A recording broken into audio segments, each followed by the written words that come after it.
My girlfriend cheated on me with my best friend. 7 years later, I bought the restaurant where they work and made them watch my success every single night. I was 23 when Maya sat me down in our tiny apartment and said those 7 words: "I think we need to take a break." Translation: she'd been sleeping with Jake, my best friend since middle school, for 4 months. Jake, who ate at our table every Sunday. Jake, who borrowed money from me and never paid it back. Jake, who looked me in the eye and asked how my relationship was going while my girlfriend's number glowed on his phone. I found out from a mutual friend who couldn't keep the secret anymore. The confrontation was ugly. Maya cried. Jake got defensive. I walked out with nothing but a duffel bag and a hatred so fresh it kept me warm at night. For 2 years I was a ghost. Blocked them both, deleted social media, moved across the state, got a job washing dishes at a diner while I figured out my next move. The owner, an old Greek man named Kostas, saw something in me. He taught me the business, the food, the numbers, the customers, everything. When he retired, he sold me the diner for next to nothing. "Your family now," he said. "Don't screw it up." I didn't. I expanded, renovated, rebranded, turned that greasy spoon into a high-end restaurant that got written up in state magazines. Within 5 years, I owned 3 locations.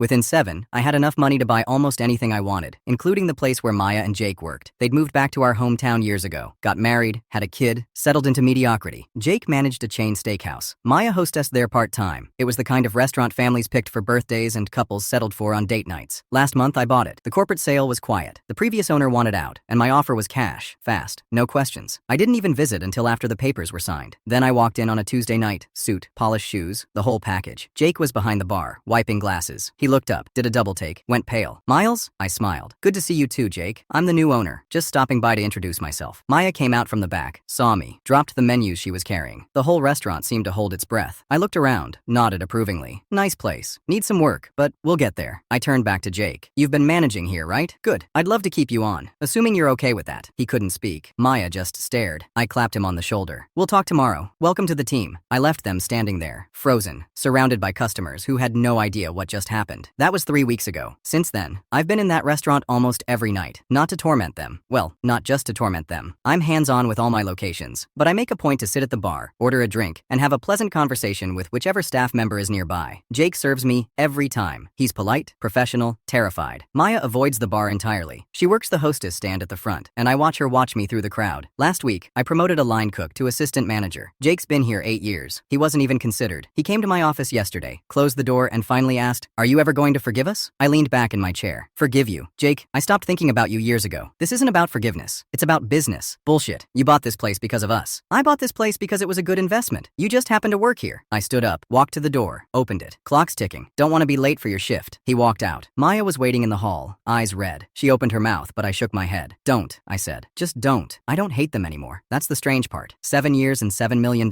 changed me. But I'd be lying if I said watching them squirm doesn't feel good."